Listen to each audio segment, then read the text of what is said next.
Hola, buenas tardes. Espero que todas, todos y todes nos estemos escuchando. Vieron que estábamos acá de intercambio situación Zoom, que nos trae una memoria emotiva un poco negativa, pero es maravilloso poder encontrarnos y sobre todo para tener esta conversación que vamos a tener hoy. Así que yo solo intervengo para hacer un saludo inaugural, pero porque voy a compartir, luego de escuchar a las excelentísimas y queridas Pilar y Dora, después y a ustedes, a las que podamos llegar, después poder compartir alguna reflexión. Pero bueno, quería sobre todo saludarles y decir que, bueno, siempre es una enorme alegría la posibilidad del encuentro, así que espero que disfrutemos esta jornada. Así que Iris, te paso la posta para presentar lo que viene. Gracias. Hola, buenas tardes. ¿Cómo están todos, todas, todes? Bueno, como ustedes saben, esta actividad se está dando en el marco de un proyecto que estamos llevando desde el año pasado,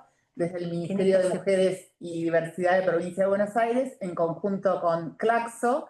Ya nos estamos acercando hacia el final del proyecto Feminismos en Red, que es el sexto encuentro de 8 que teníamos planificado Hemos decidido abrir esta instancia. En otros encuentros anteriores hemos trabajado específicamente con la red federal, que quiere decir con las compañeras que están militando, trabajando con responsabilidades en ámbitos de género y diversidad en cada provincia del país. Hoy hemos abierto la invitación a otros compañeros y compañeras porque nos parece que para abordar los desafíos en relación no solo a las institucionalidades de género, como lo hicimos en encuentros anteriores, dado las últimas situaciones en cuanto al contexto nacional nuestro, nos parecía que contar con dos compañeras tan valiosas, con dos intelectuales tan valiosas como Dora y Pilar, nos parecía que valía la pena abrir la instancia, el espacio y poder compartirlo con muchísimas más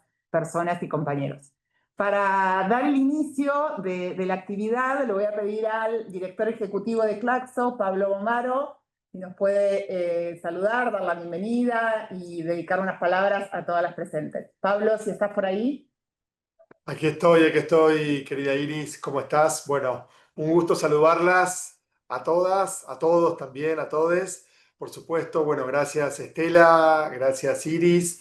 Es un placer desde Claxo, del Consejo Latinoamericano de Ciencias Sociales, yo como director ejecutivo, pero también representando a un equipo amplio. Aquí está Camila, está Magdalena Rauch, Maca, pero un equipo amplio que está trabajando en este proyecto, como bien indicaba Estela, como indicaba Iris. Este es el sexto encuentro de esta Red Federal Violencia Política contra las Mujeres y Diversidades, alertas y alianzas que venimos desarrollando desde hace varios meses junto al Ministerio de la provincia de Buenos Aires, perdón, el Ministerio de las Mujeres y Diversidad de la provincia de Buenos Aires, específicamente se iba a decir a la Escuela de Género, Gobierno y Comunidad, ¿sí? Con quienes venimos, con las compañeras que están allí trabajando, quienes venimos impulsando esta red federal de pensamiento y de acción también, de pensamiento y práctica feminista. Y estamos entonces transitando este sexto encuentro de los ocho previstos. Estamos, como bien se decía, con dos colegas, con dos intelectuales, con dos referentas de lujo en este sexto encuentro. Aquí está nuestra querida Dora Barrancos. Dorita, un gusto estar contigo, por supuesto, un honor compartir este espacio y que hayas aceptado y que seas parte de esta red federal y de este sexto encuentro, y también con la queridísima Pilar Calveiro. Pilar, seguramente desde México, está aquí acompañándonos. También muchas gracias, Pilar, y también es un honor que hayas aceptado y que estés hoy compartiendo aquí con nosotros este sexto encuentro. Sin duda que tiene que ver con poder ampliar, poder promover, poder movilizar el pensamiento crítico latinoamericano y caribeño, el pensamiento feminista y popular, ¿sí? Con luchas, con prácticas, con producción de conocimientos, con experiencias que nos hermanan décadas, ¿sí? Que venimos trabajando en estos temas y por supuesto, en este caso, con esta red, digamos, federal, Feminismos en Red, que viene tejiéndose ya con fuerza desde octubre del año pasado, ¿sí? Una articulación, como decía, entre referentas feministas, organizaciones sociales, personas que trabajan en la función pública, en la gestión pública, academia, diferentes instituciones, que no solo tiene que ver con la alianza y el mutuo reconocimiento entre producción de saberes, conocimientos, experiencias, territorios, sino también poder pensar en cómo seguir luchando, seguir defendiendo y seguir ampliando nuestros derechos hoy tan avasallados y tan amenazados, ¿sí? Los reconocimientos de las diversidades sociales también y por supuesto avanzando entonces hacia la proyección de horizontes comunes en estas coyunturas, ¿sí? En muchos sentidos adversas, pero que también nos permiten, como decía Estela inicialmente, poder generar estos espacios de encuentro, estos espacios colectivos, estos espacios de defensa también de lo público, ¿sí? Que creo que son fundamentales, ¿sí? Para en un contexto de desmantelamiento de las políticas públicas de género, de reconocimiento de diversidades, bueno, poder justamente expandirlas, poder reconocerlas y poder visibilizarlas desde estos espacios. Específicamente trabajando sobre la violencia política hacia mujeres y disidencias, que sabemos que no es algo aislado, sino que es parte de las dinámicas de desigualdad de género, de desigualdades entrelazadas de esta trama de las desigualdades que criminaliza, ¿sí? Que busca subalternizar y que busca subordinar. Y esa desigualdad y esa criminalización y esa subordinación es tan extrema que llega hasta la violencia física y hacia diferentes formas de violencia política, también tanto en Argentina como en la región. Así que desde Claxo estamos muy contentas y muy contentos de poder acompañar, de poder ser aliadas, aliades en este proceso, en la construcción de esta red. Como bien decía Iris, lo digo una vez más, estamos en nuestro sexto encuentro de 8, es decir que también ojalá podamos proyectar continuidades para esta red. Creo que también es el momento de poder pensar cómo seguir trabajando juntas, juntes y juntos en los próximos meses, porque creo que la coyuntura y los desafíos de la hora requieren la continuidad de estos espacios, requieren fortalecer estos espacios y por supuesto para estos desafíos, para estos caminos conjuntos, siempre contarán con Claxo. Así que de mi parte les dejo un saludo muy especial. Estela, gracias por hacer posible, por ser promotora de estos encuentros. También a todo el equipo del Ministerio, Iris, Carolina, las que estoy viendo conectadas, por supuesto. Un nuevo saludo para la querida Dora, para la querida Pilar. Y entonces las dejo con lo que ustedes quieren escuchar y quieren participar, que es a Dora, Pilar y las intervenciones que vendrán en la próxima hora y media. ¿Sí? De mi parte, siempre contarán con Claxo y de nuestra parte para estos desafíos, para estas propuestas, para estos proyectos. Gracias. Gracias, Pablo. Gracias, Pablo. Bueno, muy brevemente les cuento cómo va a ser la dinámica antes de pasarle la palabra a las compañeras. Primero va a compartir su palabra Dora, luego Pilar. Después de Pilar vamos a abrir la participación a quienes quieran tomar la palabra. Les pedimos que levanten la mano que está en la pantalla, la que sabemos levantar desde la época de la pandemia de tanto Zoom. Entonces, tanto Carolina como María, como todo el equipo que está laburando, nos van diciendo quiénes son, cómo se llaman las personas que quieren tomar la palabra, y luego va a cerrar nuestra ministra alrededor de las 18:30. La idea es que no se extienda más que las 19 horas como máximo la actividad. Ahora, bueno, presentarla a nuestra queridísima Dora Barrancos, que es difícil presentarla brevemente, lo voy a intentar. Dora es socióloga, historiadora, investigadora principal del CONICET, ha sido durante muchos años trabajadora y funcionaria del CONICET, es una de las figuras más relevantes del pensamiento feminista en nuestro país, en América Latina y en el mundo. Ha dedicado su vida a la investigación, la militancia y la gestión pública, siempre con un fuerte compromiso en la ampliación de nuestros derechos. Fue asesora presidencial en temas de género y su trabajo ha sido clave para construir puentes entre la academia, el activismo y las políticas públicas. Su voz es indispensable para pensar los desafíos que enfrentamos hoy frente al avance del conservadurismo y el lawfare en la región. Dora, te paso la palabra. Bueno, muchísimas gracias, querida Iris. Qué barbaridad todo eso. Bueno, gracias a esta preciosa iniciativa de Feminismos en Red, que tiene a estas dos actores, actrices fundamentales, a Claxo por un lado y al Ministerio de Mujeres y Diversidad por otro, y en el medio la Escuela de Género, Gobierno y Comunidad. Muchísimas gracias, ojalá este programa siga adelante. Sé que tengo alrededor de 12 minutos, así que vamos a las cosas. Nos hemos dividido un poco las tareas, Pilar va a hacer algo y yo voy a hacer otra cosa, y es un pequeño encuadre, tal vez histórico, creo, y actual un poco, referido al largo ejercicio de la violencia política, especialmente contra las mujeres.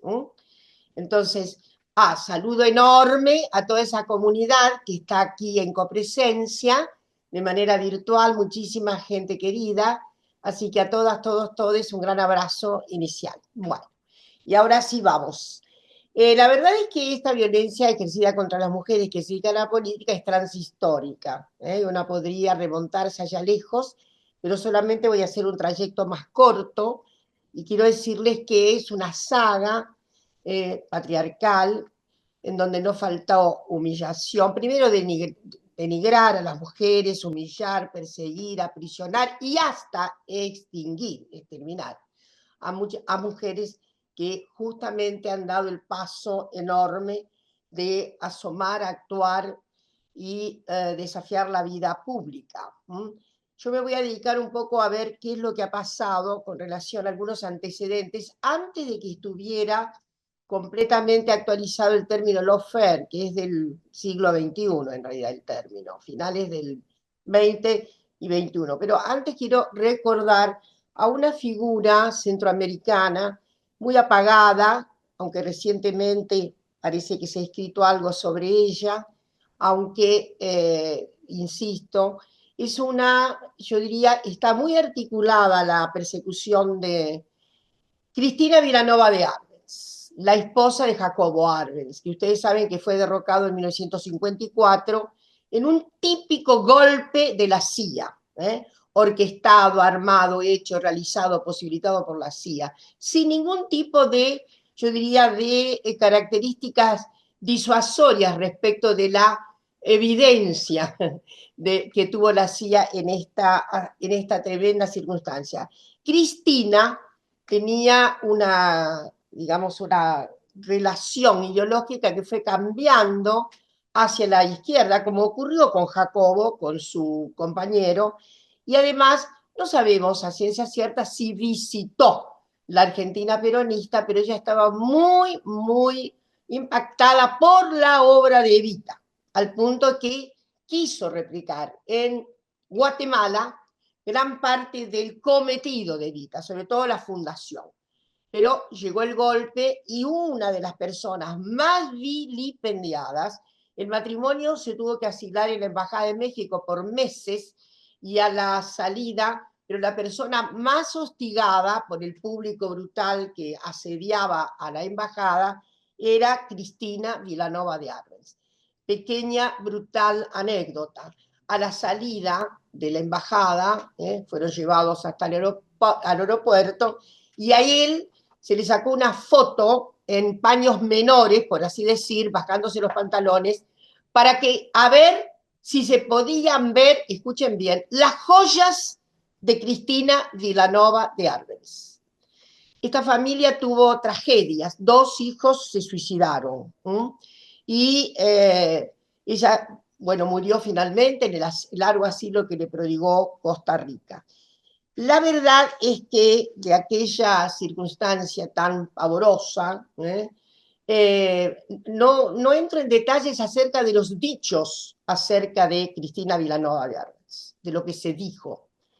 La verdad es que me vengo mucho más al siglo XXI y les quiero decir que, bueno, está muy presente el Instituto del Lawfare, que en realidad es una violencia institucional, que no se priva inclusive de formas legales, encomilladas, y que representa además una acción judicial contra, y en este caso me voy a referir desde luego a la iniquidad sufrida por Cristina Fernández de Kirchner. Pero lo que quiero decir es que en todo caso, el lawfare no se puede instalar de la noche a la mañana si no hay una parte de la sociedad civil, en este caso la comunidad de la comunicación, los medios, que establecen primero y fuertemente el oxígeno necesario para que se instale la persecución judicial y etcétera. Sin eso, sin violencia de lenguaje, no estaríamos en los primordios de lo que luego se desata como efectivamente esa cadena que lleva a casi el aniquilamiento político de las figuras. El caso de Cristina sobra la evidencia acerca de cómo fue hostigada y cómo termina en prisión, en uno de los procesos más adulterados. Alguna vez seguramente se podrá revisar esta circunstancia fatídica, pero bueno, he ahí, yo diría, todos los elementos, si que se quiera analizar el procedimiento de lawfare en América Latina, creo, contra una mujer sobre todo, creo que el caso de Cristina es absolutamente emblemático. No fue, desde luego, Dilma Rousseff padeció estas humillaciones, etcétera, pero como sabemos, no se consagró una fórmula tan brutalmente hostigante que llevara a prisión a Dilma. La segunda circunstancia que quiero mencionar en nuestro país respecto de sí una saga de persecución que se sostiene gravemente todavía es Milagro Sala. Milagro Sala es una perseguida política, no hay ninguna duda. No se la persigue porque fue la extraordinaria lideresa de la Tupac Amaru, sino porque efectivamente había ahí un encuadramiento político en las comunidades a las que asistió la Tupac, y efectivamente todos sabemos que Milagro ya lleva un periodo tremendo de prisión, con perspectivas todavía más aciagas, porque en este momento goza de una libertad domiciliar y está felizmente instalada fuera de Jujuy, aquí en la provincia de Buenos Aires, en La Plata, pero efectivamente penden sobre ellas posibilidades de juicios aún más alevosos. Entonces, yo lo que tengo, no sé cuánto tiempo tengo, pero me gustaría decirles que efectivamente es probable que para la comunidad de la disidencia sexogenérica, debido a todavía es decir, que es objeto de violencias enormes, todavía no tenemos así como algo tan paradigmático para presentar como son los casos de Cristina y de Milagro, por mencionar. Recientemente tuvimos otra circunstancia brutal y fue la prisión a un grupo de personas vinculadas en alguna medida al ministerio, una de ellas, otras personas que fueron absolutamente a la manera del terrorismo de Estado. Fueron apresadas porque estaban en su libreta. Lo digo más o menos así, ¿está claro? Y obviamente la prisión de Eva, la gran querida figura de Quilmes, que estuvo más tiempo todavía, porque con ella se encarnizaron desde luego el doble lazo de la militante política y de la representante finalmente en el Consejo Deliberante de Quilmes. Bueno, quiero ir terminando porque sé que va a ser mucho más interesante lo que nos tiene que decir la querida Pilar. Es un gusto enorme estar en la misma platea con ella y decirles que efectivamente estamos atravesando una época aún más dolorosa, con más capacidad de daño, especialmente la condición de las mujeres en el terreno de la política. Y cuando digo política, lo digo en un sentido amplio, no apenas en lo que sería el espacio de las fuerzas políticas. Lo digo en términos de su grado de compromiso público, con ideas, con militancia y con la sostenibilidad, sobre todo, de los derechos para las mujeres y para las disidencias sexogenéricas.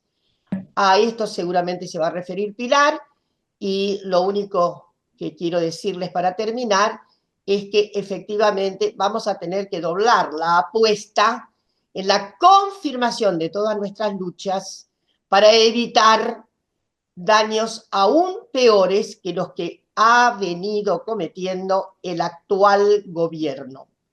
En suma, hay un incendio verbal que efectivamente puede llamar, y de hecho lo ha hecho, a circunstancias muchísimo más graves y esperadas a propósito de esa voluminosa capacidad de denostación, y por lo tanto es más que una alerta la convicción de que tenemos que oponer toda nuestra fuerza, toda nuestra militancia, todo nuestro empeño para que cese este clima brutal de crueldad y hostilidad. Bueno, muchas gracias.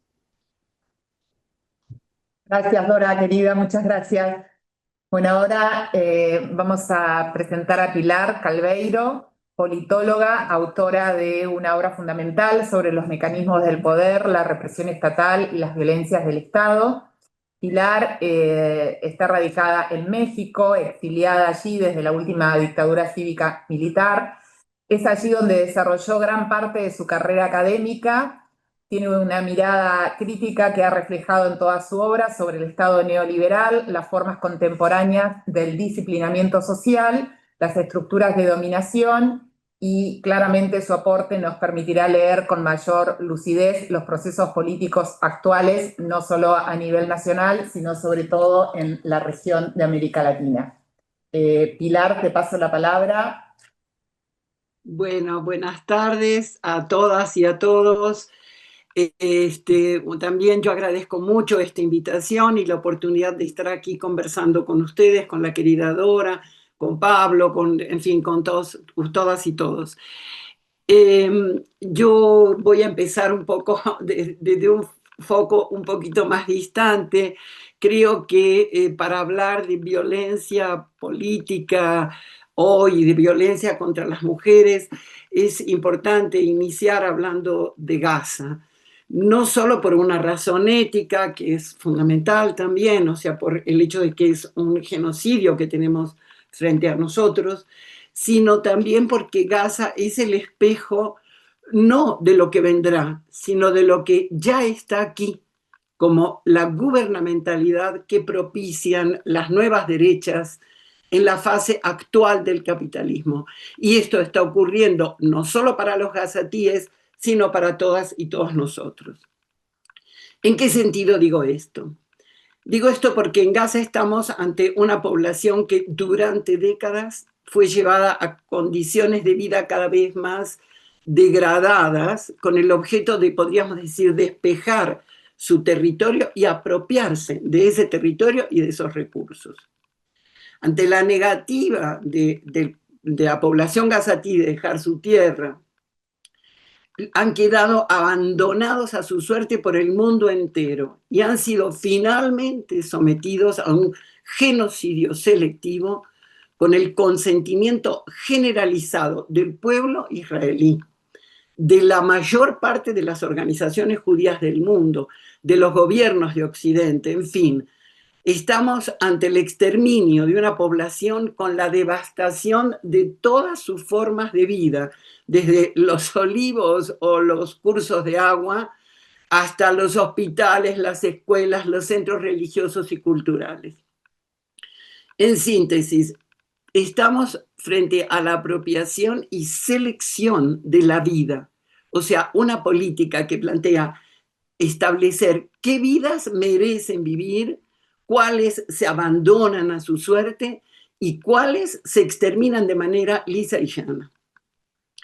Es decir, estamos ante la más pura biopolítica, decidida a todo, ante el horror, ante la impotencia, pero también hay que decir ante la indiferencia bastante generalizada o de sectores muy amplios. Entonces, eso, lo actual, lo que está vivo para todos y que está visiblemente claro en Gaza es esta práctica de selección y administración de la vida que está ocurriendo con distintas intensidades en distintos lugares, allá y acá. Este genocidio hay que decir que es parte del desconocimiento que existe en este momento de toda institucionalidad y de todo orden, sea nacional o internacional. Estamos en un momento de lucha por los repartos de poder en un mundo con potencias decadentes, como es en decadencia, pues, como es el caso de Estados Unidos, de la propia Unión Europea, y otras que aspiran a relevarlas.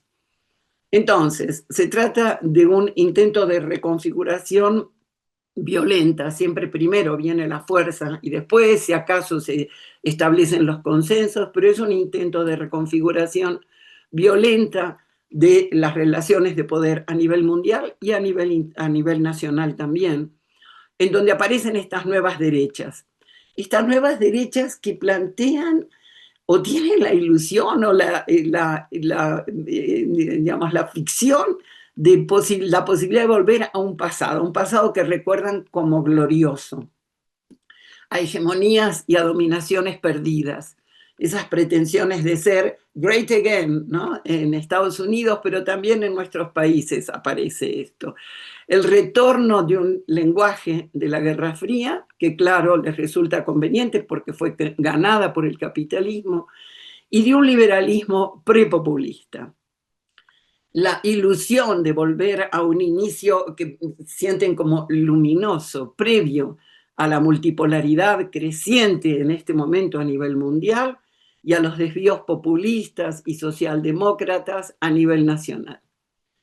En este proyecto hay al mismo tiempo unas prácticas, unas acciones que llevan a una profundización de la violencia y de la exclusión en todos los ámbitos, tanto el internacional como el nacional, como lo estamos viendo día a día.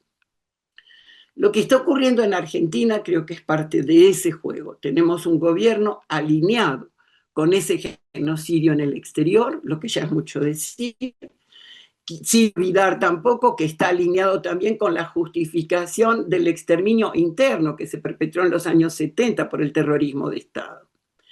A su vez, se trata de un gobierno que practica todas las formas de selección sorda de la vida en el interior de Argentina. Por ahora, esta selección se traduce en la protección a los sectores concentrados y en el abandono a su suerte de los viejos, de los discapacitados, de los indígenas, de las mujeres, de los pobres, es decir, de los más débiles. Se trata de una gran violencia que es sorda y es estructural, sin que eso implique que no se recurre también a otras formas de violencia directamente represivas, etc. Pero lo fuerte está en esa violencia sorda y estructural, que se acompaña de una gran violencia verbal, a la que ya hizo referencia Dora también, que se utiliza para la convalidación de esa lógica. De hecho, los verbos preferidos por estas derechas son destruir, despedir, castigar, reprimir, cerrar, ¿no? Predominan en su discurso la amenaza, el insulto, la descalificación. Y con eso degradan, en primer lugar, la institución presidencial de las que proviene esta práctica, así como también degradan el sistema político partidario y a las personas contra las que lanzan estos improperios, con gran alegría de algunos de sus seguidores. Basura, cucaracha, inmundo, son palabras que se usan de manera regular contra los contendientes y que intentan fijar el tono del debate, que en realidad lo que hacen es vaciar políticamente el debate. Lo que finalmente se logra es un vaciamiento del contenido político del debate. creo yo que no podemos calificar esto de fascismo. Lo suyo no es el fascismo, como tampoco es el comunismo lo que enfrentan, como a veces pretenden decir. En realidad, las nuevas derechas son producto de un proceso posterior a eso, de un largo desgaste institucional, político y social que se finca en el modelo neoliberal y se agudiza durante la pandemia. Son producto de una economía en crisis inflacionaria y atravesada por el proceso de privatización neoliberal, que fue privatización de la vida, de todo lo que son las fuentes de la vida, el agua, los bosques, los humedales, misma privatización que se profundiza con el acceso de estas nuevas derechas. También son producto de un Estado rebasado por demandas crecientes y al mismo tiempo limitaciones que el propio modelo neoliberal le pone a las posibilidades políticas del Estado. Es decir, un Estado que tiene un alcance limitado, deficiente en relación con grandes sectores sociales que quedan desde antes del acceso del neoliberalismo abandonados a su suerte y a sus recursos individuales. Y son producto también de un sistema político que gira sobre sí mismo y en el que falla el vínculo con la sociedad. Hay la construcción de todas unas élites políticas bastante autorreferentes en distintos niveles del sistema político y una democracia representativa desgastada y con rasgos autoritarios, que no logra dar opciones reales, no logra ofrecer alternativas frente a ese neoliberalismo galopante y tan desgastante. Se abre así la puerta al llamado topo, cuya novedad en realidad consiste en destruir una democracia ya muy deteriorada, junto con un Estado sobrepasado, bastante ineficiente, y sobre deteriorar a la sociedad misma, lo cual es lo más grave de todo, porque en la sociedad el vínculo social es el basamento imprescindible para la reconstrucción de todo lo demás.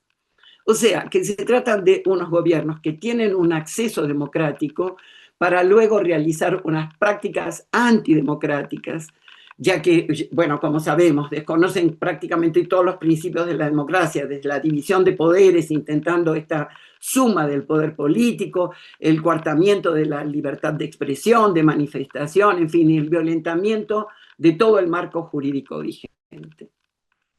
Estamos entonces frente a un liberalismo autoritario, lo cual no es nuevo. El liberalismo ha tenido este costado autoritario en muy diferentes momentos, con un autoritarismo muy fuerte que podríamos decir ha estado siempre latente, pero ahora parece recargado.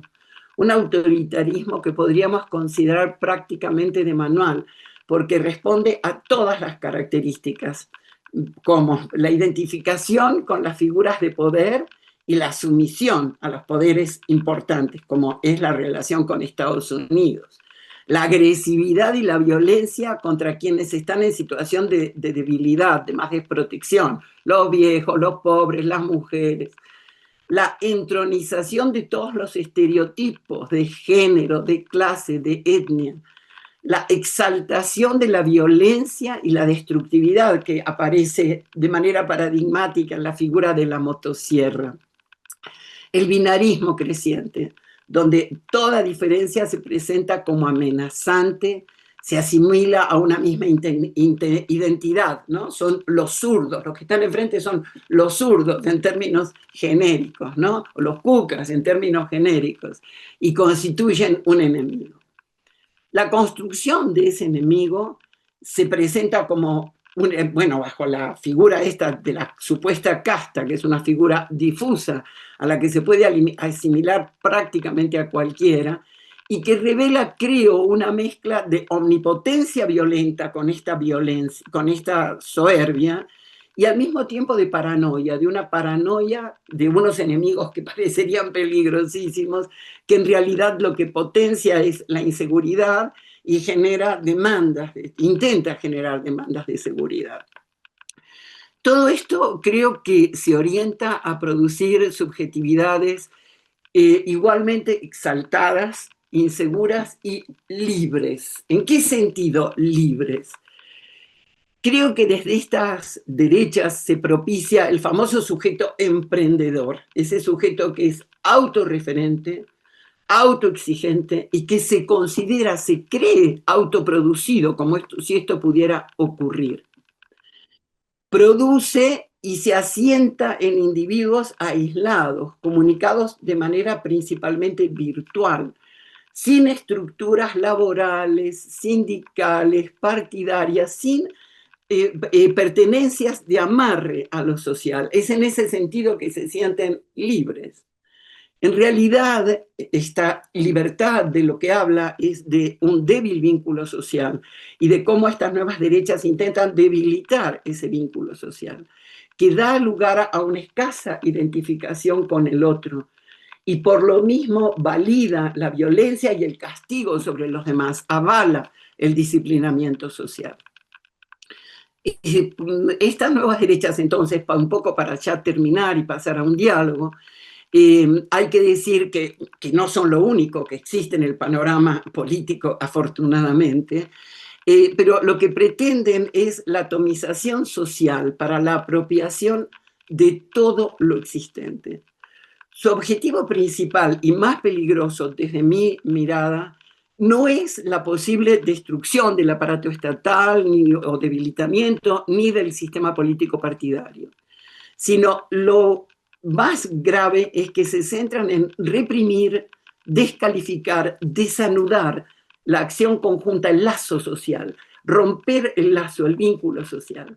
Y eso es lo más grave, porque ese es el sustento de todo lo demás, es la condición de posibilidad de toda construcción política, cultural, espiritual, es la posibilidad, lo que abre la posibilidad de la vida misma en su sentido más profundo y más amplio. De manera que yo creo que lo que está en juego en este momento es nada menos que la vida en ese sentido general, en donde estamos hablando de la vida natural, de la vida biológica, de la vida cultural, de la vida política, de la vida espiritual de las poblaciones en su conjunto. Lo dejaría aquí y entonces pasemos un poco al diálogo entre todas y todos. Gracias, Pilar. Sí, ahora le paso la moderación, le paso la posta a las compañeras Carolina, Cintia, María, para que ellas vayan dando la palabra según cómo van levantando la mano quienes quieran tomarla. Buenísimo. Bueno, buenas tardes, compañeras. La idea es que ustedes puedan utilizar la herramienta de levantar la mano. Para quienes no están familiarizadas con la herramienta, fíjense que dentro de las opciones que ofrece el Zoom hay un espacio que se llama reaccionar o React, si alguna lo tiene en inglés, porque a veces pasa eso con la configuración de la aplicación. Y ahí dentro está la opción de levantar la mano. De esa manera vamos a poder armar la lista en orden y respetar el pedido de cada una. Ahí ya vemos algunas manos que comienzan a levantarse, así que ahí vamos armando la lista para que puedan participar. Si les recordamos, por favor, que sean todo lo breve que puedan. La idea es que no se tomen más de 2 a 3 minutos, así podemos hacer que más personas puedan participar. Bueno, si les parece, comenzamos entonces por Nati Correa, que levantaste la mano ahí primera. Buenas tardes, un gusto. Ay, me avergoncé, pues estaba buscando la opción bueno, soy de Luján, soy profe de educación física, mamá de 3 niñas ya grandes, eh, y bueno, militante social, feminista. Aclaro todo esto porque todo lo que decía recién Pilar y lo que hacía la introducción Dora pareciera como un diagnóstico, ¿no? Un paciente cuando va al médico, un diagnóstico, y Pilar ahí traía esto de un poco del tratamiento, ¿no? Hoy estuvimos en una jornada preventiva en el marco laboral y hablábamos justamente de la libertad de los jóvenes frente a la demanda del trabajo informal, ¿no? Y las características eran estas de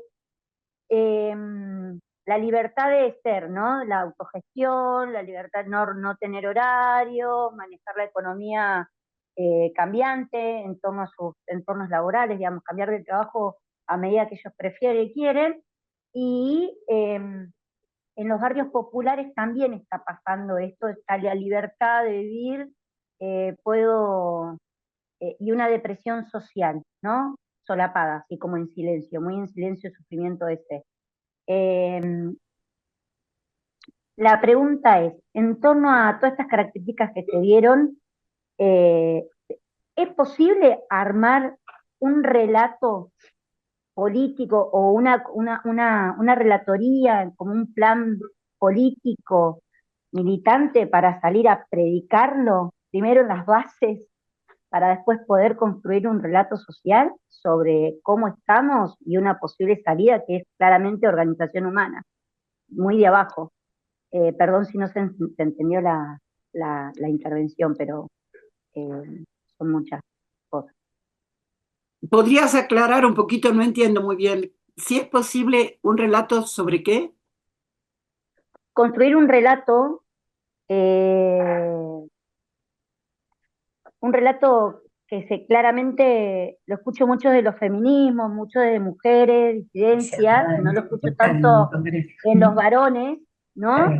Que hoy están claramente monopolizando nuevamente todos los espacios en general, hay una connivencia política también, cultural, con las derechas, con los del campo nacional y popular también, entiendo que es cultural, pero creo que de acá, desde los feminismos, las disidencias, digo, las mujeres, eh, eh, se puede construir un relato que quisieran llamarlo un programa, un plan de salida de emergencia, declarar el estado de emergencia como fue en pandemia, a la situación excepcional del momento, medidas excepcionales, digo, ¿no? Eh, y así como decíamos en el 2015-16, bueno, vamos a tener que salir a evangelizar el peronismo, eh, bueno, salir a evangelizar, por así decirlo, tomen con pinzas, porque estoy nerviosa, esta cuestión de lo que decimos los feminismos de manera humana, comunitaria, es el cuidado del otro, che, estamos en peligro, todo esto que nos está pasando, esta libertad que decimos sentir, forma parte del plan, hay mucha plata invertida para que no durmamos, para que caigamos en los consumos, hoy no está claro el sujeto a quien queremos interpelar, entonces es eso, digamos, podemos construir desde acá y toda esta experiencia que veo como un plan de acción. Compañera, ahí solo agrego esto y después seguimos con las demás que están levantando la mano, pero un poco para responderle a Nati lo que planteaba de cómo podemos construir esta narrativa y bueno, y un poco lo que recién decías, en el congreso que realizamos desde el Ministerio de Inicios de Año, también había surgido esta propuesta en la reunión de la red justo que mantuvimos en ese marco de ir elaborando una especie de, en ese momento dijimos manifiesto, pero vos lo decís como narrativa, como plan, bueno, no importa tanto qué nombre quede finalmente, pero estamos un poco bosquejando ese documento. El próximo encuentro de la red, de hecho, íbamos a traer una especie como de esqueleto borrador de lo que venimos trabajando y bueno, intercambiarlo con todas quienes estén presentes en el séptimo encuentro, que va a ser muy pronto, y bueno, es un poco ese horizonte que vos recién traías. Igual después les dejamos al final a Dora como a Pilar una devolución, porque además también alguna pregunta están escribiendo en el chat. Sí, efectivamente. Bueno, si les parece, entonces le pasamos la palabra a Mercedes Contreras y vamos sistematizando esas preguntas después para las panelistas. Hola, ¿qué tal? Bueno, muchas gracias. Sí, mi nombre es Mercedes Contreras, trabajo en el Ministerio de Infraestructura, en la parte de infraestructura social, en lo que es el ministerio que conduce Gabriel Catopodis. La verdad que no sé si es una pregunta, es una reflexión, y creo que va en la misma línea que planteaba Natalia recién, ¿no? Cuando escuchaba lo que nos compartían tanto Dora como Pilar. Bueno, es lo que estamos viendo cotidianamente. Me pregunto, digo, en estos días en los que estamos, por un lado, viendo lo que va ocurriendo en el escenario político, porque nos estamos adentrando un poco en esa situación cada vez como con más intensidad. y viendo lo que ocurre en cuanto a la participación política, ¿no? Que se va a ver reflejada en nuestro caso, se va a ver materializada en concreto en el momento electoral. Y cómo vemos, por un lado, que la participación hay como, vemos que va bajando y que a la vez hay ciertos indicadores que nos dan cuenta de que eso tiene que ver con aquellos sectores que están desencantados del gobierno de Milei, que eso involucra en gran medida también a las mujeres y a las diversidades. Y realmente me preocupa escuchar, y como decía la compañera recién, en nuestro propio espacio, o con compañeros sobre todo, digamos, que logran identificar que hay una oposición al gobierno de Milei en las mujeres y que entonces es ese al sector al que se quieren dirigir, cuando en realidad, digamos, ahí el descontento ya existe y es como si tuviéramos que ahora recibir una explicación de qué y no hay la propuesta, digo, ¿cuál es la propuesta que deberíamos estar construyendo, de las que claramente estamos como espectadoras? Y que me parece que va como, cada vez estamos como un poco peor en cuanto a la participación, a poder generar propuestas. Bueno, espero como, un poco como decía Iris, señalaba recién, ¿no? Que todo aquello que se pudo discutir, que aportamos, que compartimos en el Congreso, porque también tuvimos la oportunidad de participar y lo celebramos, como también se ha dicho después de la evaluación que pudimos hacer de ese Congreso, que fue tener la oportunidad de encontrarnos de manera colectiva y discutir y compartir y debatir. Pero me parece realmente preocupante cómo en cada instancia política estamos quedando un poco más atrás, y el desencanto que esto produce en muchas compañeras, el desencanto, el desánimo, y lo que termina provocando además que tengan cada vez menos interés en participar. Pero me preocupa como ese escenario que lo único que hace es colaborar con lo que busca producir el gobierno nacional, ¿no? Es compartir una preocupación nada más porque entiendo que quizás en estos espacios es donde vamos a poder encontrar respuestas de manera colectiva y agradecer siempre esta oportunidad de escuchar a grandes referentes para nosotras y también de compartir y poder, bueno, buscar una salida de manera colectiva. Muchas gracias, Mercedes. Ahí le paso la palabra a Ariel Sánchez. Ahí estoy. Hola, ¿cómo están? Bueno, muchas gracias. Em, Se me ocurren muchas cosas. Bueno, yo soy Ariel Sánchez, estoy a cargo de la Dirección de Promoción de Masculinidades para la Igualdad del Ministerio de Mujeres y Diversidad de la provincia. Soy un poco que tiene la tarea de trabajar, digamos, las políticas de género que tenemos, interpelando a los varones también e incluyéndolos en estas discusiones, ¿no? Que a veces, que sobre todo hoy se van volviendo cada vez más difícil dar algunas discusiones o parece que volvemos hacia atrás con algunos obstáculos que hemos tenido. De lo que quería comentar dos cosas, voy a intentar ser breve. Algo lo que decía Pilar me resonó mucho, sobre todo esto que decía al final, ¿no? Que era lo más grave, esta cuestión más vinculado como, digo, hay un embate contra la vida, contra lo colectivo, contra la relación con el otro, y una desconfianza profunda que rastreamos cotidianamente frente al otro o a cualquier otro que puede ser un otro colectivo o algo así. El año pasado iniciamos a hacer un estudio de percepciones de varones eh, sobre los feminismos e hicimos una primera parte sobre feminismo, género, así en términos más generales, ¿no? Y de un rastreo de los estudios que se habían hecho a nivel mundial y nos damos cuenta que lo que más aparecía ahí no era tanto antifeminismo, sino anticolectivismo en realidad, ¿no?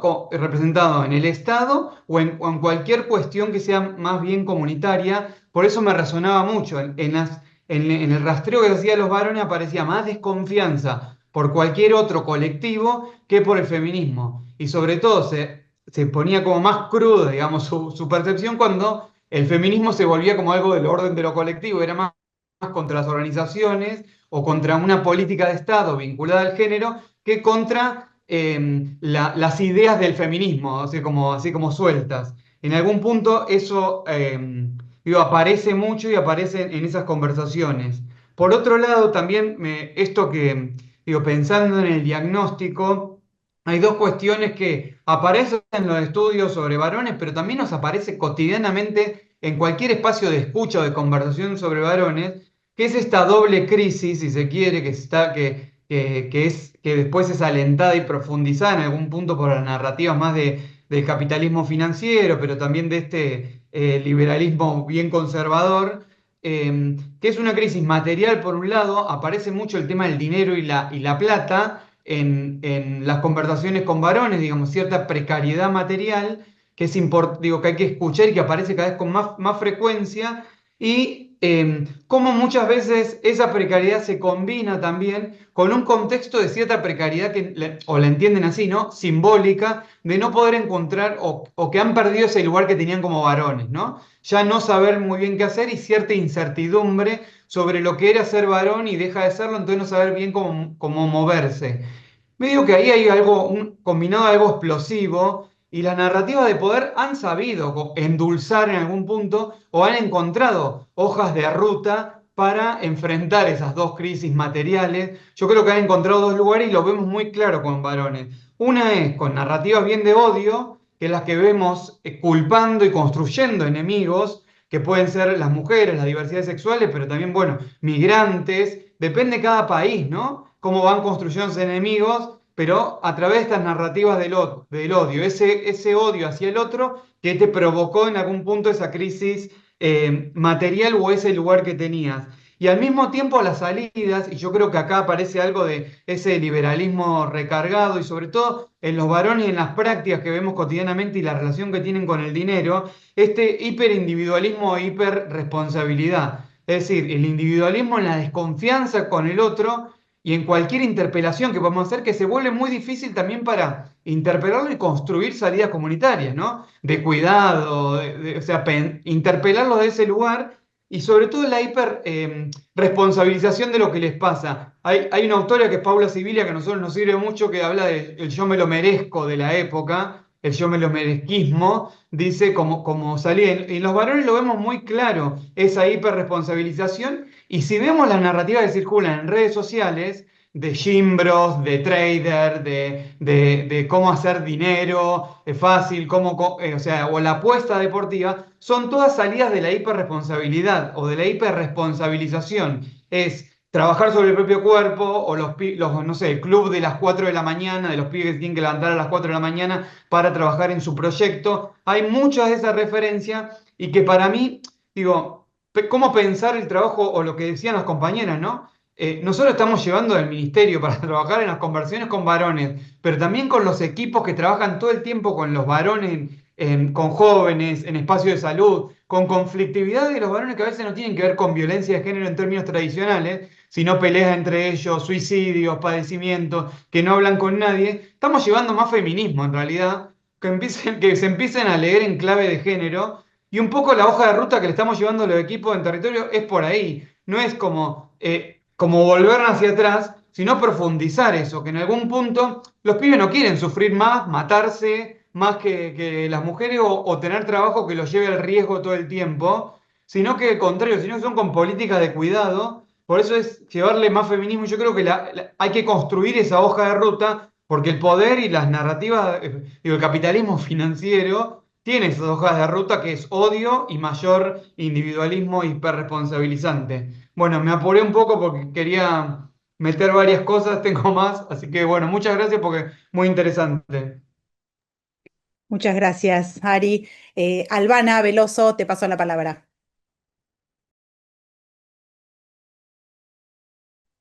Hola, ¿cómo están? ¿Todo bien? Para que voy a bajar la mano. ¿Cómo andas, Caro? Iris, todos, todas, todos. ¿Cómo andan?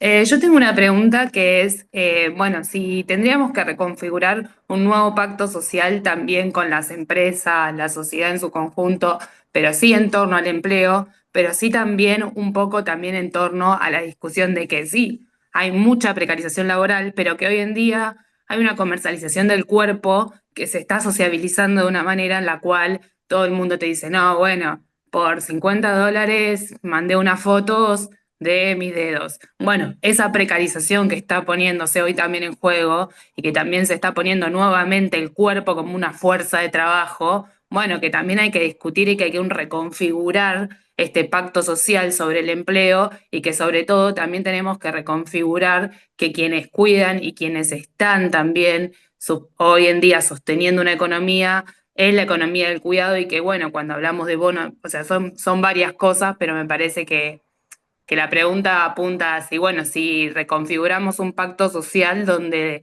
el empleo sea la discusión y el sujeto ordenador y que en eso tengamos también que poner en discusión quienes sostienen la economía, que son las tareas de cuidado y que cuando hablamos de bono demográfico también tenemos que poner en discusión quiénes van a cuidar a esas vejeces.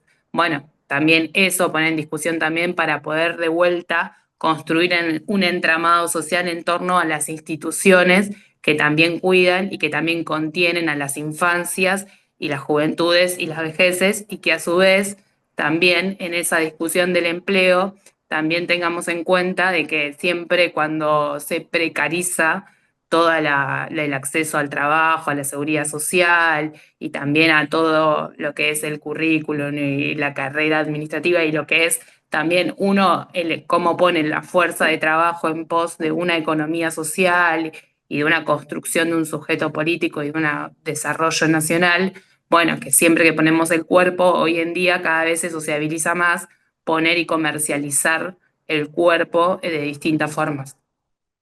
Es una pregunta igual, pero es muy larga. Yo hablo mucho. Gracias, muchas gracias. La retomamos para el final, para cuando sistematicemos las preguntas para para las panelistas. Ahí está Deolinda Carrizo con su mano levantada también. Deo, si estás por ahí, Hola, te buenas escuchamos tardes. perfecto.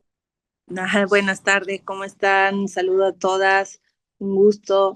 He estado escuchando con mucha atención ahí la intervención de Dora, que me parece muy valioso lo que ha de repente levantado, ¿no? Milagro Sala es una referenta comunitaria, indígena, popular y que, bueno, se ha atrevido de alguna manera a romper con las lógicas de los patrones, ¿no?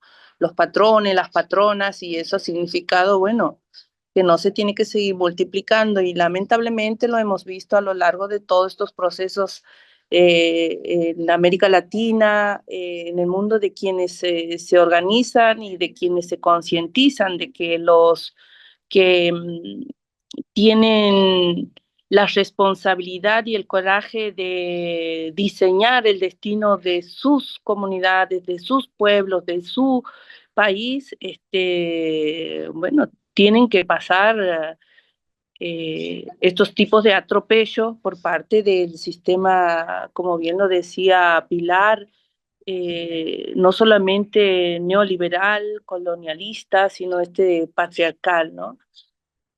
Y creo que hoy estamos como en uno de los puntos donde se ha desnudado mucho más de forma muy descarada este sistema para con todos y todas, ¿no? En el caso de la ruralidad, el tiempo o el momento han sido como muchos, han sido como muchos invisibilizados, el despojo permanente de las tierras y el acaparamiento de los territorios y que hoy lo vemos que son esos acaparamientos de parte de las transnacionales o del mercado transnacional clave en donde hay litio, donde las semillas que se puedan plantar son transgénicas y el paquete tecnológico pasa por ahí, por las pocas manos o las manos de pocas empresas, ¿no? Y cómo también nos han ido llevando preso a nuestro paladar a la hora de decidir qué comer, qué consumir, cómo dialogar el productor con el consumidor. Y creo que ahí está también el desafío de los que seguimos resistiendo en la ruralidad profunda, ¿no? El campesinado, las comunidades indígenas, los productores familiares, productores, pescadores artesanales, para con los procesos organizados y no organizados también, y también desde la institucionalidad de cómo romper esa cadena de que nos quieren imponer del aislamiento, esa atomización que hacía referencia Pilar de cómo ir pegando para romper esos vínculos comunitarios, ¿no?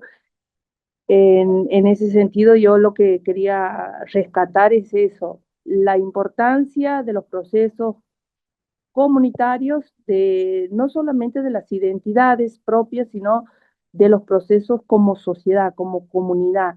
Y en este caso, no solamente del feminismo, sino de cómo esa transformación social de un feminismo revolucionario transformador, contagiador, para romper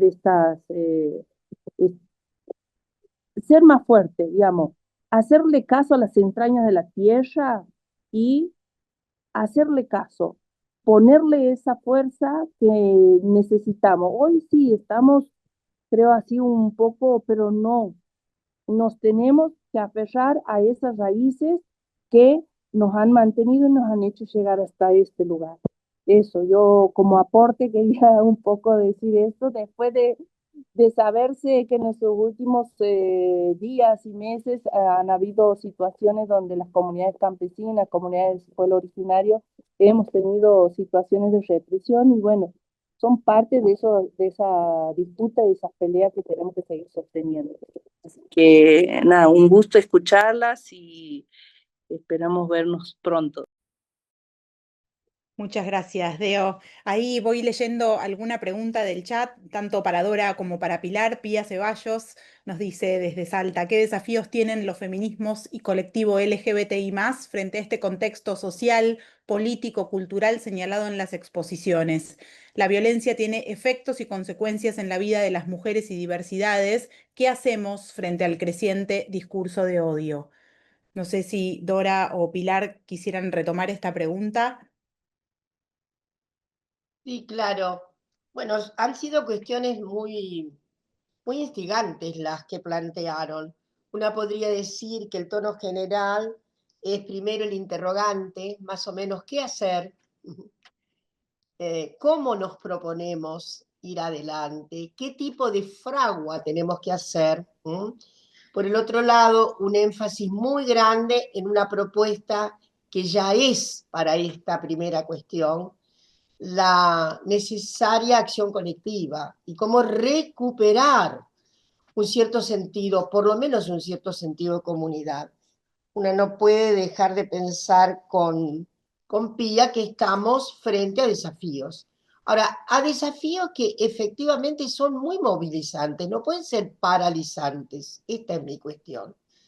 Desafiar quiere decir encontrar una argumentación posible y un modo de sororidad y solidaridad, porque va más allá de solamente los empeños que tenemos con nuestras congéneres. Ariel señaló algo muy importante de su investigación, acción, y es este sentido que se ha tornado bastante hegemónico en alguna medida, porque no hay que olvidar que hoy estamos mucho más cerca de ciertas subjetividades a propósito de lo que se dice en grupos focales y sobre todo en redes. Pero lo que señala Ariel es que más que una perspectiva antifeminista de los varones, hay una perspectiva, y eso es lo preocupante, antiacción colectiva, que tiene una impresión subjetiva, digamos, en cada uno de estos sujetos, es la idea de un sobreindividualismo meritocrático. Yo me lo merezco, soy yo el que pude, soy yo el que lo hice. Que es un modo de abdicar de la posibilidad de reconocer que sin otredades, sin malla social, nada de sus méritos podrían haber redundado en este yo me lo merezco. Ahora, esto es algo muy interesante, me parece que tiene mucho que ver con lo que una supone que son las nuevas subjetividades y sensibilidades políticas, ¿no? abandono de lo que sería algo muy contrastante contra las generaciones del pasado, y una habla por la generación que fue, en donde el tono entrañable de la, ¿cómo decirlo?, de la transubjetividad era otro.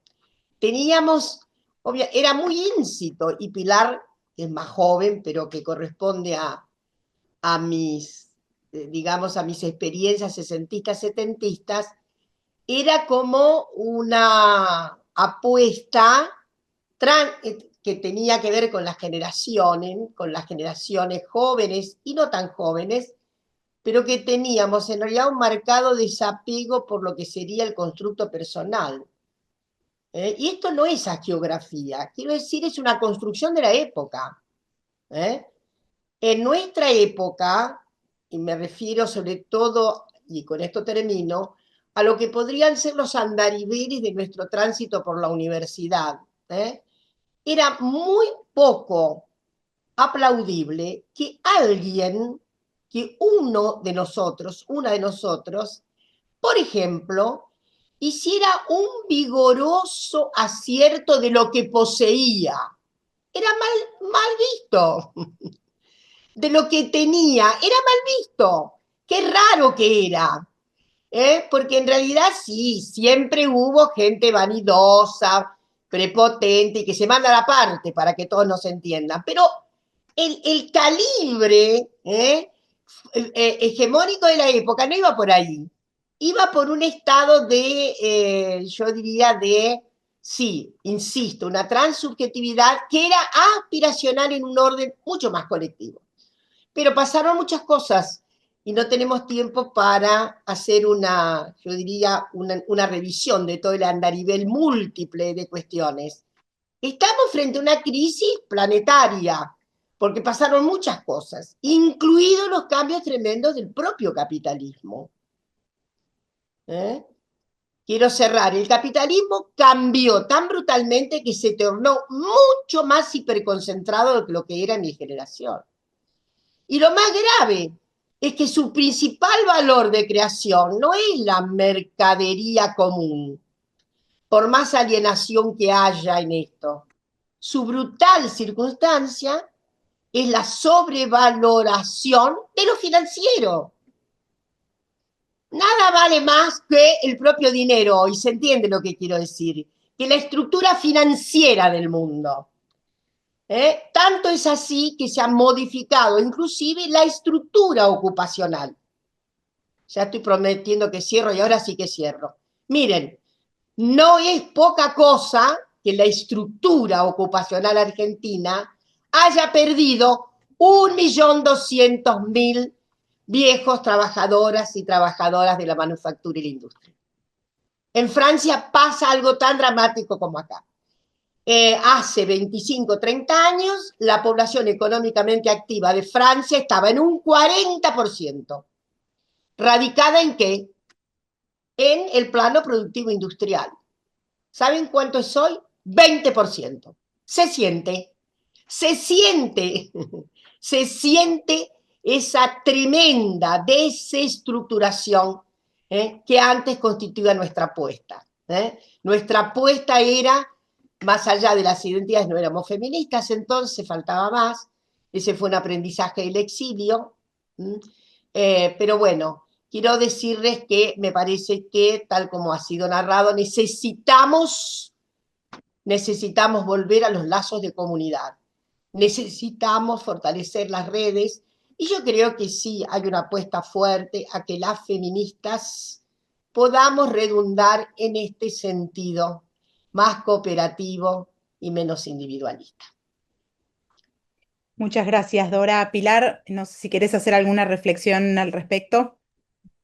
Bueno, yo coincido con buena parte de lo que plantea Dora, prácticamente con todo lo que plantea Dora, y yo enfatizaría el hecho de que efectivamente estamos ante una transformación de largo aliento, una transformación en el campo de lo económico, de lo político, de lo social, digamos, estamos frente a una transformación que además se viene dando desde hace un tiempo y se está profundizando y modificando una y otra vez. Entonces, creo que si comprendemos eso, si asumimos que eso efectivamente es así y que estamos en la mitad porque esa transformación no ha concluido, digamos, eso nos convoca a varias cuestiones. O sea, por un lado, a saber que no podemos hacer un programa fijo, que en todo caso hay que ir fijando estrategias de acuerdo a cómo se van moviendo y modificando las circunstancias. Si acaso lo que tenemos son baterías de estrategias a las que recurrir. Y una cuestión que creo que es importante es que, dado que todo eso se está transformando, moviendo, desconfigurando y reconfigurando simultáneamente de distintas maneras, hay que poder mirar, hay que poder hacer un análisis crítico profundo de lo ya actuado, en términos políticos me refiero. Hay que poder entender que hay un montón de prácticas políticas que ya han entrado en crisis y que ya no funcionan. Y siempre, sobre todo cuando se es objeto de unas violencias tan fuertes como las que existen en este momento, hay cierta reticencia a hacer ese análisis porque la perspectiva es: me están pegando de afuera, no me voy a pegar yo también. Pero hay que poder hacer un análisis crítico porque la política requiere de eso. Si no hacemos análisis crítico profundo, serio, no estamos en el campo de la política, estamos en el campo del dogma. Entonces, hay que poder revisar qué de las baterías políticas que tenemos en acción, qué es lo que funciona y qué es lo que ya ha dejado de funcionar. Hay que asumir que hay un montón de prácticas que ya no van a ser pertinentes. A mí me parece muy importante en este sentido algunas de las cosas que mencionó Deolinda, cuando ella hace el énfasis en toda la cuestión de lo comunitario y habla de lo comunitario, habla de la ruralidad, habla de hacerle caso a la tierra, que no es algo folclórico, tiene que ver con que tenemos que reconfigurar también nuestra relación con la naturaleza. Y cuando hablamos de lo comunitario estamos hablando de eso. Yo creo que buena parte de la respuesta a todo esto que nos preocupa es reforzar lo comunitario, pero lo comunitario no es cualquier colectivo. Lo comunitario implica unas formas de organización del colectivo que son diferentes, que implican otra socialidad y otra forma de pensar la política también. Entonces hay que repensar nuestras prácticas, nuestras formas de organización, nuestros vínculos, la construcción de los colectivos desde otra perspectiva. Hay que aprender de lo comunitario. No hay que asumir que ya conocemos lo comunitario, hay que aprender de lo comunitario, que convoca a esto, a una reformulación de la propia socialidad, que es la clave, es la base, y es una socialidad que es cara a cara, es en el roce, en el vínculo, en el involucramiento del cuerpo, tiene que ver con esto, es horizontal, no es vertical, no es de comandos, sino que es horizontal, es cara a cara, es en el roce directo. Todo eso implica lo comunitario, pero implica también ese vínculo directo con la naturaleza, con las distintas formas de vida. Yo hablaba de la biopolítica porque creo que el tema de la vida está en el centro de esto, y la defensa de la diversidad de la vida y de las distintas formas de vida es frente a lo que estamos. Ese es el desafío, y creo que por ahí va la posibilidad que puede abrir lo comunitario en las distintas formas de la práctica social y política. Lo dejaría ahí. Muchísimas gracias, Pilar. Y para ir encaminándonos entonces hacia el cierre, le vamos a pedir a nuestra ministra, Estela Díaz, que nos diga unas palabras. Bueno, muchísimas gracias. La verdad que importantísimo escuchar y reflexionar de manera conjunta.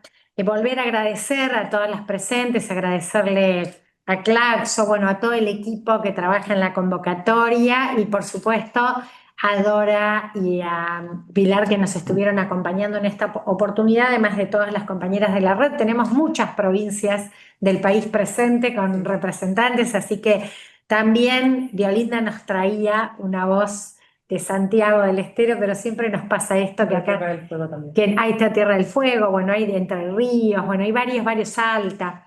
También esto, pensarnos, y ahí están marcando, pensarnos también cuando decimos la territorialidad, la cercanía, lo comunitario, esta federalidad que es tan importante, no solo pensarnos desde lo que ocurre en el área metropolitana, en el conurbano, en la ciudad, esto que es lo que además se hablaba hoy, Dora, en la necesidad del Naufer, en la necesidad de los medios de comunicación. Siempre parece que nos plantean una realidad que se despliega en un solo territorio y no es así.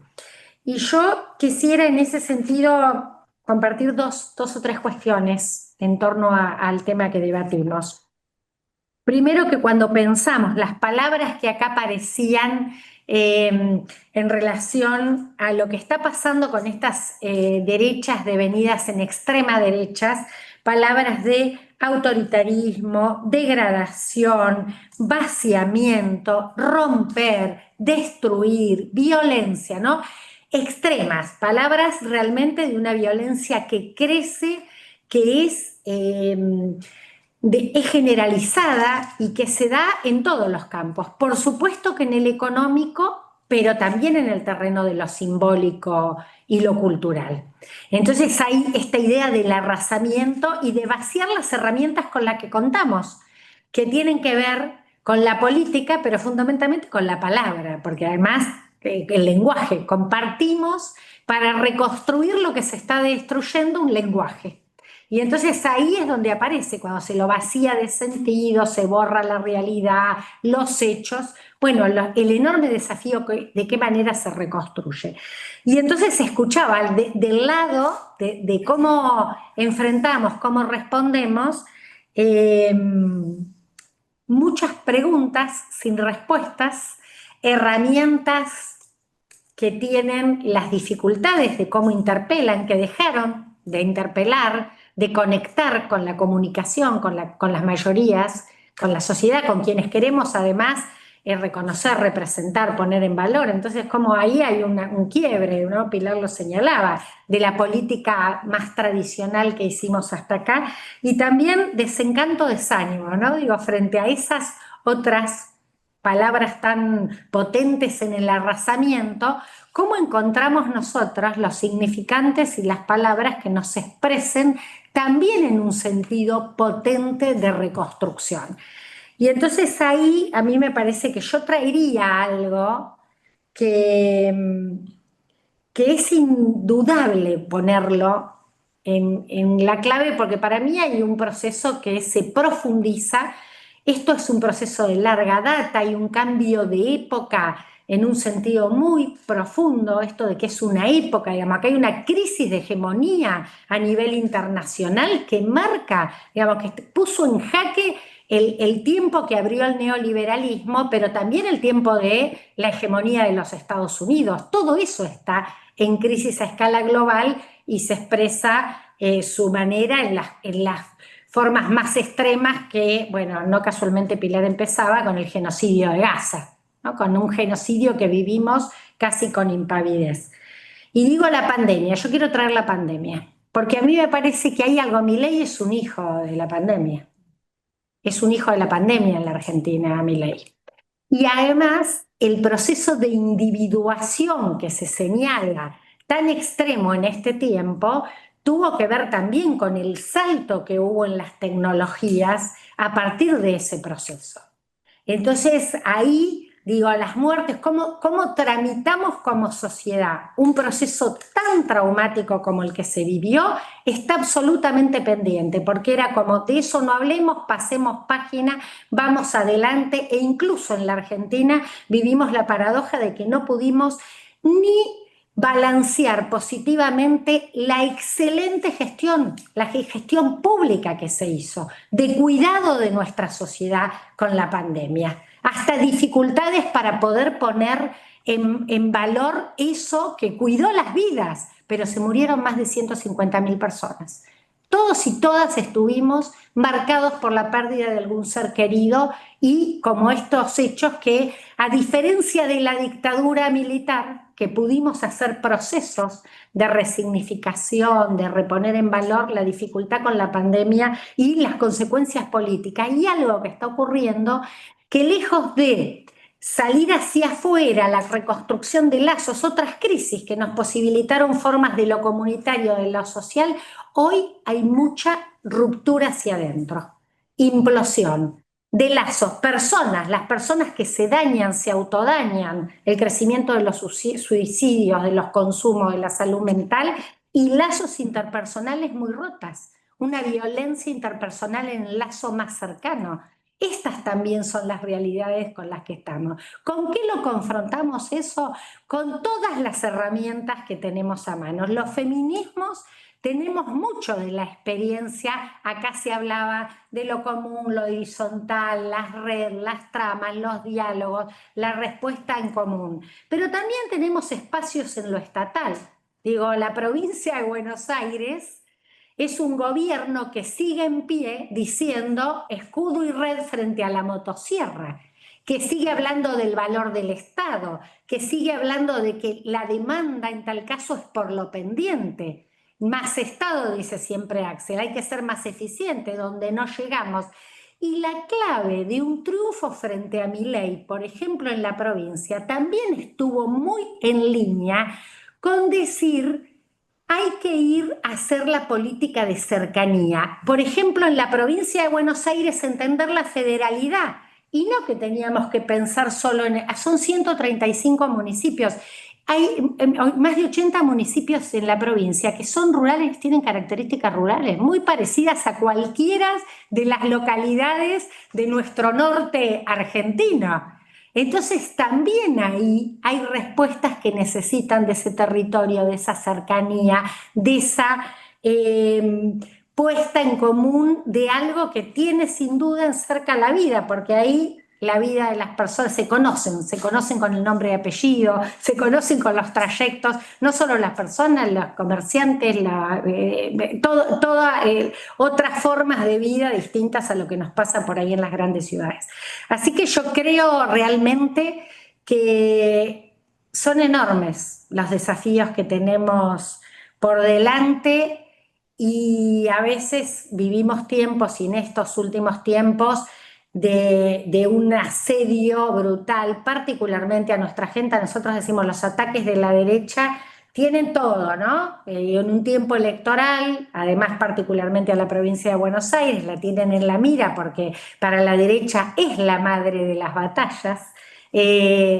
Romper todo también en la provincia de Buenos Aires, así que nosotras sabemos que el ataque a los feminismos, a las diversidades, aquellas cosas que seguimos defendiendo como valores de la vida, de la solidaridad, son cosas que nos vienen atacando permanentemente, pero tenemos certeza, digo, y me parece que la certeza es que lo clásico, lo histórico del cuerpo a cuerpo, de la militancia, lo más tradicional. Yo diría que frente a tanta incertidumbre, aquellas cosas que son de las históricas, que es la militancia, el compromiso, lo solidario, el involucramiento en lo que le pasa al otro y a la otra, el poner en valor aquellas cosas que efectivamente seguimos sosteniendo y teniendo y valen y las reconocemos como tales, y me parece que pasa por ahí seguir organizándonos y discutiendo. Digamos, estamos en un tiempo de transición en ese sentido, y yo la verdad que creo en que tenemos que reconstruir otras formas de la política. Acaba de salir un estudio, voy cerrando con esto, de Subán Córdoba, y es muy llamativo, habla de la crisis económica y de la valoración de la inmensa mayoría negativa de la situación que se vive y sin expectativas, muy crítica respecto al gobierno nacional y de Milei. Pero ¿cuál es el segmento que menos mirada crítica tiene? El de la juventud. Por supuesto que particularmente los varones jóvenes.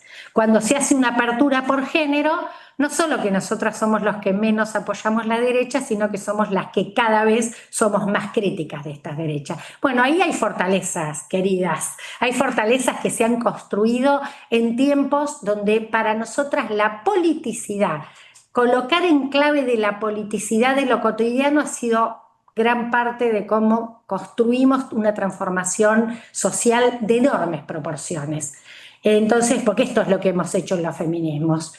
Pacíficamente, con mucha paciencia, hemos transformado las vidas cotidianas en nuestras sociedades. Bueno, con ese aprendizaje me parece que hay que ir encontrando las claves de las nuevas formas también de la política, porque no es con moderación. Creo que algunos dicen, no, hay que ser más moderadas, no pasarse tanto. No, creo que es justamente con una crítica muy profunda que plantee que estamos en las antípodas del modelo de para unos pocos privilegiados y excluyente. Y un modelo y un proyecto que incluya mayorías es un proyecto que no es de moderación. Es un proyecto que pone en cuestión el sistema y lo dado, ¿no? Así que agradecerles por el espacio de poder reflexionar de manera colectiva y por, bueno, los encuentros que nos faltan en esta primera etapa, pero que seguramente es solo primera etapa. Seguiremos en una red feminista federal y también latinoamericana, así que muy bueno escucharlos.